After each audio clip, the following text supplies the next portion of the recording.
Ang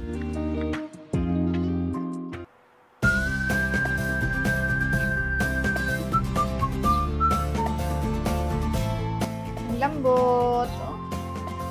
Yes. Sarap. Ang init. Wow. The best. Wow. Sarap. Warm po muna tayo ng fresh milk. So, 3/4 cup fresh milk. So, yan. Warm na po siya. Lipat sa bowl. 2 teaspoon active dry yeast. 1 tablespoon brown sugar.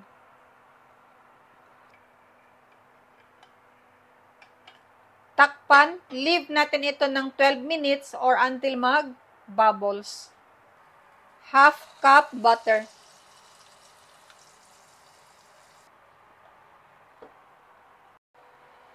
Yan po, melted na siya. Lipat natin sa measuring glass.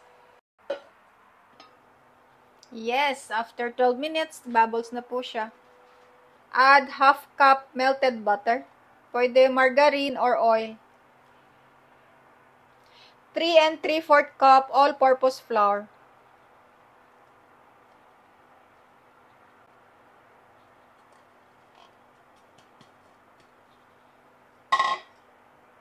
Half cup brown sugar.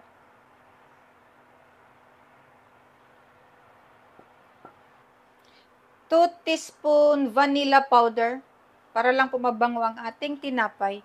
Optional ito.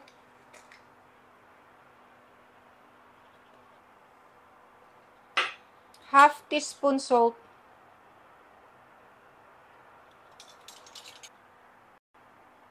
1 egg. Magtira po tayo ng mga 2 tablespoon para egg wash mamaya. Ito yung pang egg wash natin mamaya. Ito mix natin dito.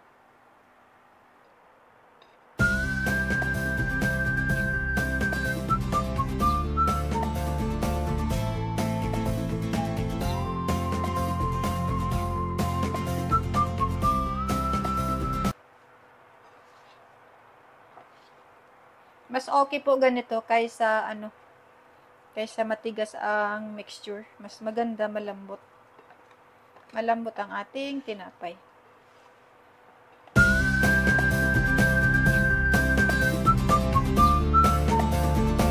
Start tayo magpasa.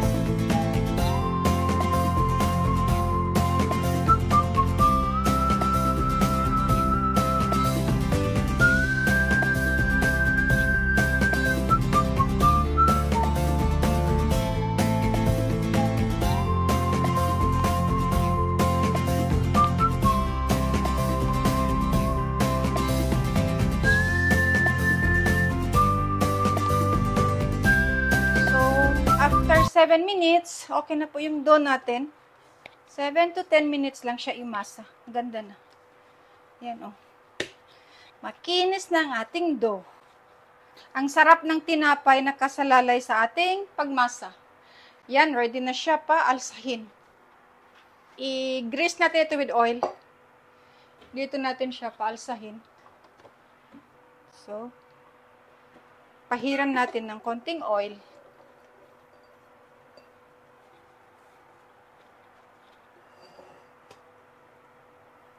Ganda ng dough.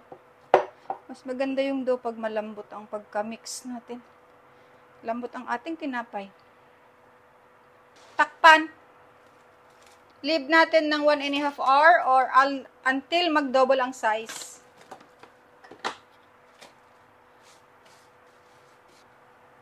Lagay natin sa warm place. Gawa po tayo ng palaman. Ito po, red kidney beans. Ito yung palaman natin. Sarap ito eh.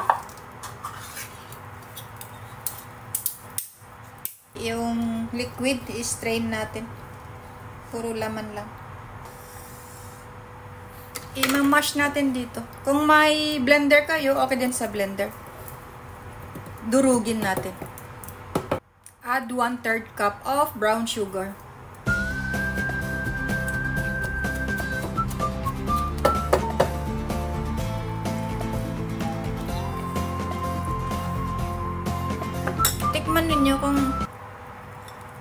Okay na sa inyo ang tamis.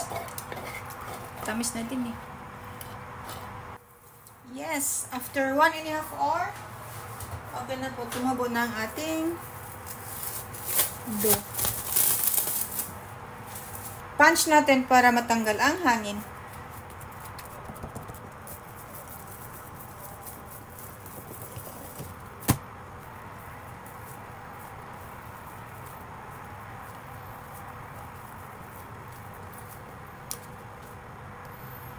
Cut natin into half.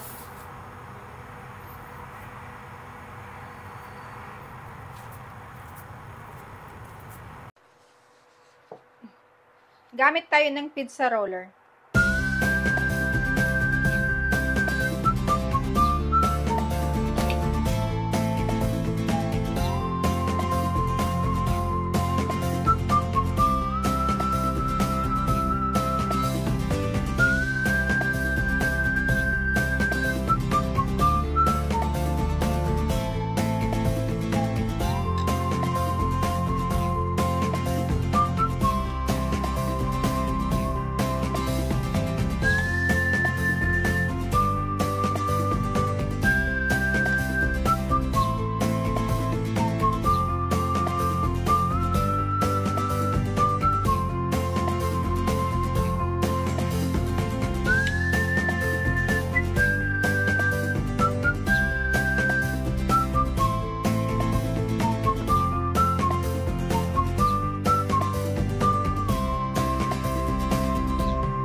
Cut natin ito ng 1.5 inch.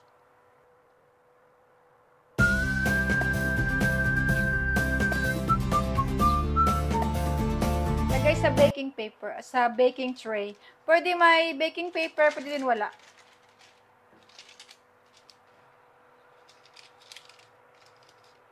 Takpan. Loose lang po ang pagtakip kasi para free siya umalsa.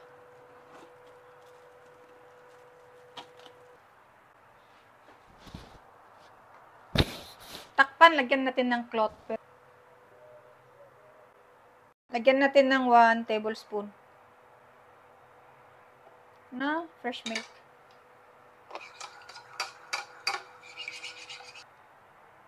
I-preheat po natin ang ating oven. So, after 1 hour, ito na po. Wow! Tumubo na siya ng bonggang-bongga. I-brush natin ng egg wash. Ganda. Yes. Ito po, egg wash, brush natin. Bago i-bake. Before i-bake, brush natin ng egg wash.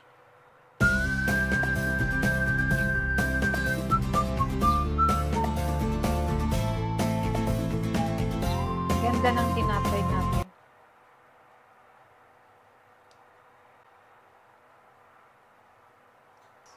Ready to bake.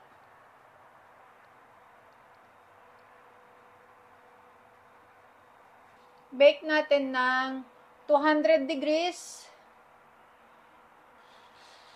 20 minutes to 22 minutes.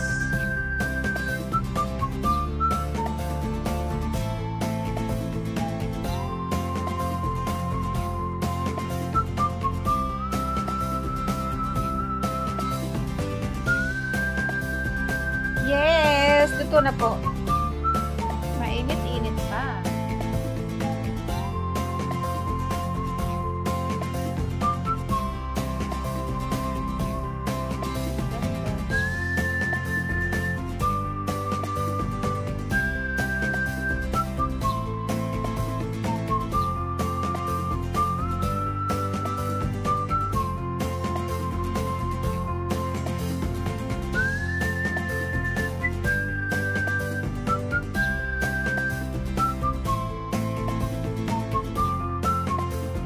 So, tikiman ta. Mainit pa. Wow. Ang lambot. Oh. Yes. Sarap. Ang init. Wow. The best. Wow. Sarap.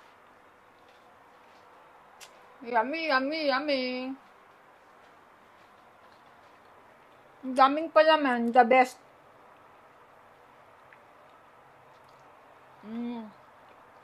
Sarap. Wow. Ang gawa ka din ito. The best. Perfect talaga yung tamis.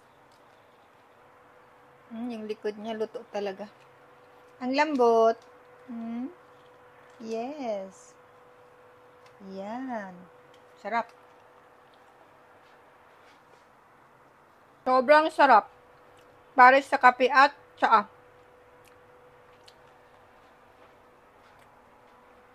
The best.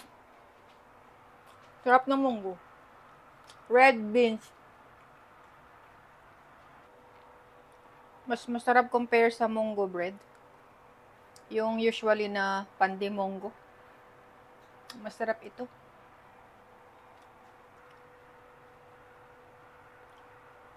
Pang big family na to siya. 22 pieces. Isa lang, mabubusog ka na. Malaking tao, dalawa. Malaki kasi siya.